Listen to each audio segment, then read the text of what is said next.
الرحمن الرحیم۔ السلام علیکم ورحمۃ اللہ وبرکاتہ۔ زبیر خان آپ کو اپنے چینل ZKM TV میں خوش آمدید کہتا ہے۔ آج 2 نومبر ہے اور بدھوار کا روز ہے۔ جب اس سال فروری میں روس نے اپنی فوجی کارروائی کو اسپیشل آپریشن کا نام دیتے ہوئے یوکرین پر حملہ کیا تو روس کا خیال تھا کہ وہ جلد ہی یوکرین پر قبضہ کر لے گا اور پھر اس ملک پر اپنی مرضی کی حکومت قائم کر لے گا، لیکن روس کا یہ خیال غلط ثابت ہوا۔ امریکی اور ناٹو ممالک نے یوکرین کی مدد کرنی شروع کر دی۔ ہتھیاروں اور کرائے کے فوجیوں نے اس جنگ کا وہ نقشہ بالکل ہی بدل دیا۔ روس نے کئی بار حکمت عملی بدلی اور ایٹمی ہتھیاروں کو الرٹ بھی کیا اور استعمال کرنے کی دھمکیاں بھی دیں، مگر اسے کوئی کامیابی نہ ہو سکی۔ اب اپنی تازہ ترین حکمت عملی کے تحت روس ایک طرف تو قدرت کی طرف سے آنے والے سردیوں کے موسم کو بطور ایک ہتھیار کے استعمال کرنے جا رہا ہے، یعنی سردیوں کو بطور ایک ہتھیار کے وہ استعمال کرنے جا رہا ہے، اور دوسری طرف روس نے یوکرین کی سول آبادی کو سہولت پہنچانے والا جو انفراسٹرکچر ہے اس پر اتنے تابڑ توڑ حملے کیے ہیں میزائلوں کے ذریعے کہ تقریباً جو 80% آبادی ہے اس وقت یوکرین کی، اس کو پانی اور بجلی سے محروم کر دیا ہے۔ اب یہ جو نومبر کا مہینہ ہے، یوکرین میں اس مہینے میں درجہ حرارت وہ 6 ڈگری تک گر جاتا ہے، اور پھر دسمبر سے مارچ تک اس ملک میں مائنس ٹمپریچر رہتا ہے۔ اب آپ یہ بتائیں کہ جس ملک میں نہ گیس ہو، نہ بجلی ہو اور نہ پانی ہو، کیونکہ پانی بھی اسٹیشنز جو پمپنگ سٹیشنز ہیں وہ بجلی سے ہی چلتے ہیں یا گیس سے، تو اب جس ملک میں گیس اور بجلی نہیں ہے، ظاہر ہے وہاں پانی کے پمپنگ سٹیشنز بھی نہیں چلیں گے اور پانی بھی میسر نہیں ہوگا۔ تو پھر جب اوپر سے سردی پڑے گی تو آپ خود بتائیں کہ اس ملک میں پھر سردیوں میں جو سول آبادی ہے اس کا کیا حشر ہوگا۔ اور پھر اسی طرح جب بجلی یا گیس کی عدم دستیابی ہوگی تو جو سول سروسز کے دفاتر ہیں یا کوئی ایسے ہسپتال ہیں یا پبلک سروس کی جو دوسری جگہیں ہیں وہ بھی مجبوراً بند کرنے پڑیں گے، کیونکہ جب آپ کے پاس گیس یا بجلی نہیں ہے تو وہاں پہ جو مشینیں ہوتی ہیں یا جو سروس پوائنٹس ہوتے ہیں وہ بھی نہیں چل سکتے۔ اب روس نے یہ جو حکمت عملی اپنائی ہے کہ سارا انفراسٹرکچر تباہ کر دیا ہے، خاص کر اس وقت جب کہ وہ دیکھ رہا ہے کہ سردیوں کا موسم آنے والا ہے، تو اس کی جو اصل حکمت عملی تھی یا مقصد تھا یہ سارا کچھ کرنے کا کہ جو یوکرین کی سول آبادی ہے وہ اٹھ کھڑی ہو اور اپنی حکومت کے خلاف آواز اٹھائے اور ان کے دباؤ میں آ کر پھر یہ یوکرین کی حکومت یہ جنگ بند کر دے۔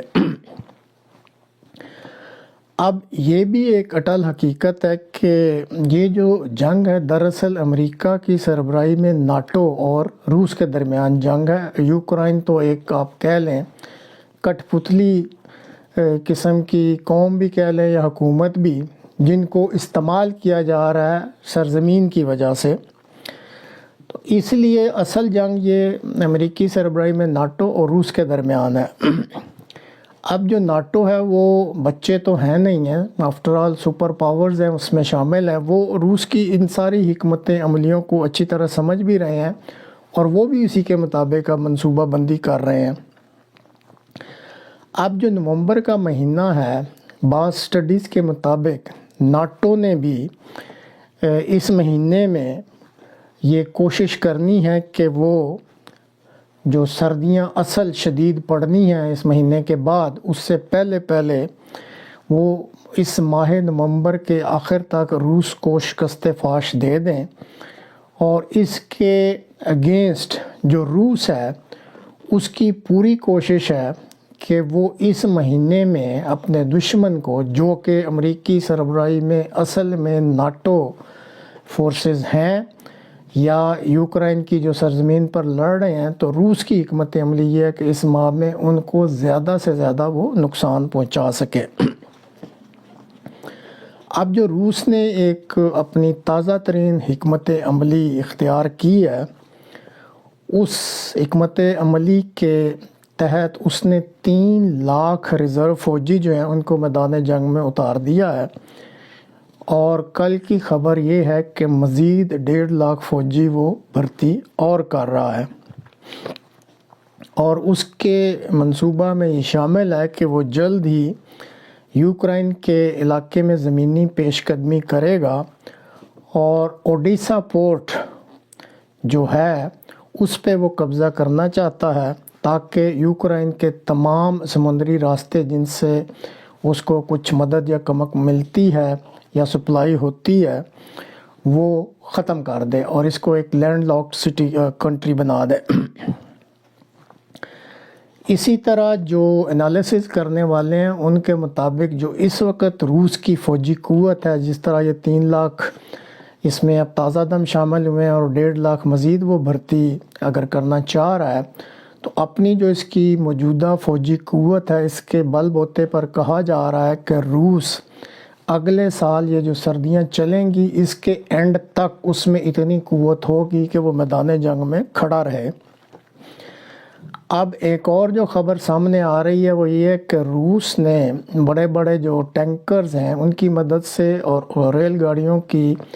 مدد سے ان پر لوڈ کر کے بہت بھاری قسم کے کنکریٹ اور جو سیمنٹ کے بنکرز ہیں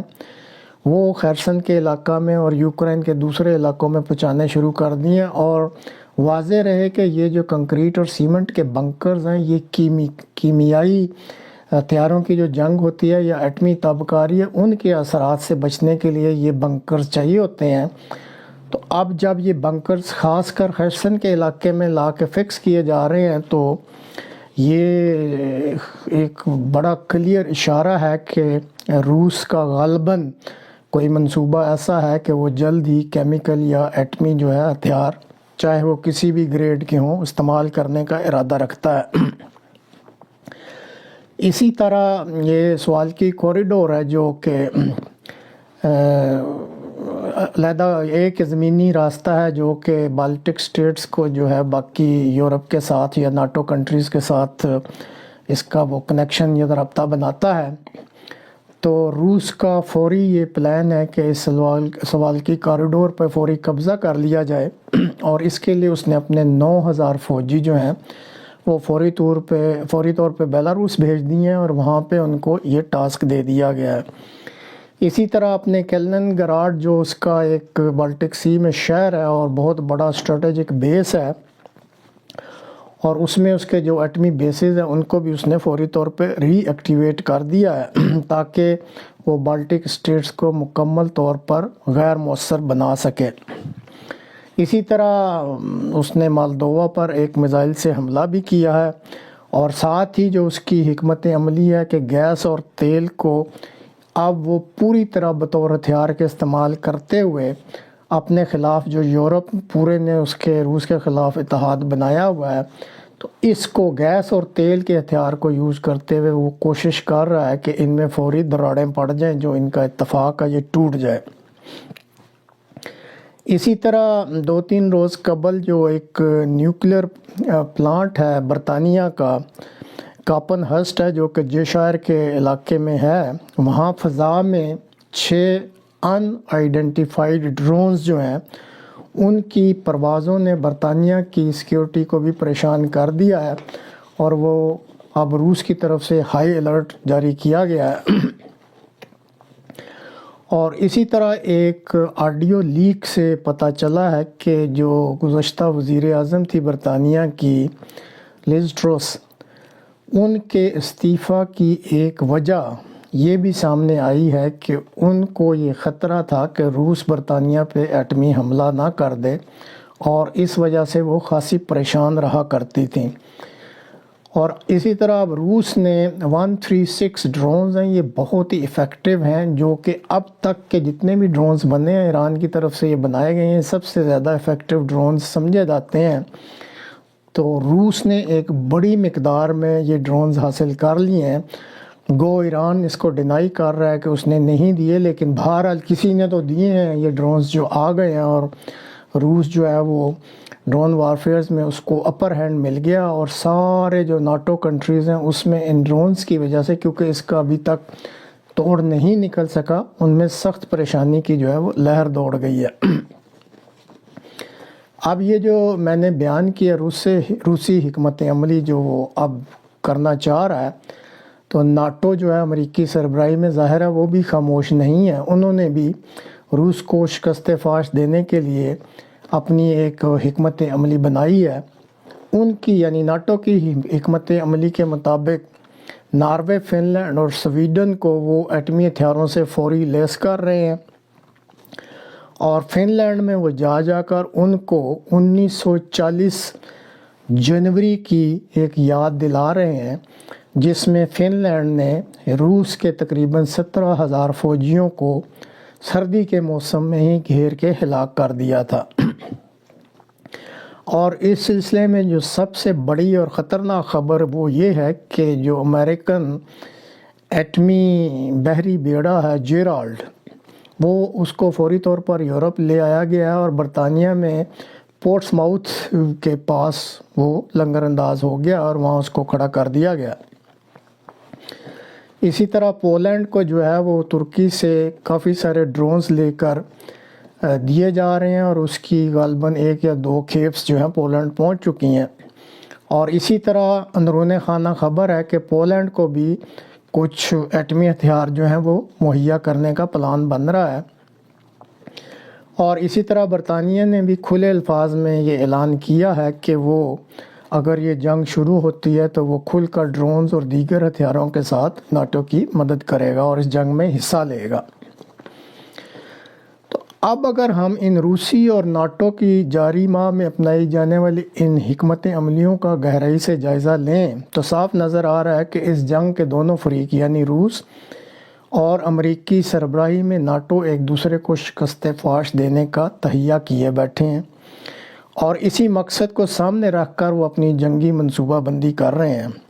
شروع میں تو ایٹمی ہتھیاروں کو الرٹ کرنے اور استعمال کرنے کی دھمکیوں تک کی معاملہ محدود تھا، لیکن اس وقت جو ملٹری ٹرمینالوجی میں کہا جاتا ہے انڈیکیٹرز، ایسے اشارے یا انڈیکیٹر جو سامنے آ رہے ہیں، ان کے مطابق تو معاملات بہت آگے بڑھ چکے ہیں۔ وہ جیسے پنجابی میں کہتے ہیں گل ود گئی ہے، یعنی معاملات آگے چلے گئے ہیں۔ امریکی ایٹمی بحری بیڑا جیرالڈ کا یورپ میں آنا ایک بہت بڑا واقعہ ہے۔ اسی طرح روس کی طرف سے ایٹمی اثرات یا کیمیکل اثرات سے بچاؤ کے لیے جو سیمنٹ کے اور کنکریٹ کے بنکرز ہیں، ان کو فوری طور پہ یوکرین میں جو اس نے علاقہ قبضہ کیے وہاں پہنچانا اور ان کو فکس کرنا اور اس کی انسٹالیشن کرنا صاف انڈیکیٹ کر رہا ہے یا صاف طور پہ نظر آ رہا ہے کہ اب اس علاقہ میں ایٹمی اور کیمیکل ہتھیاروں کی جو چھیڑ چھاڑ شروع ہونے والی ہے، اور یہ ایک تازہ سی دستک ہے ایٹمی ہتھیاروں اور کیمیکل ہتھیاروں کی جو کہ سنائی دے رہی ہے۔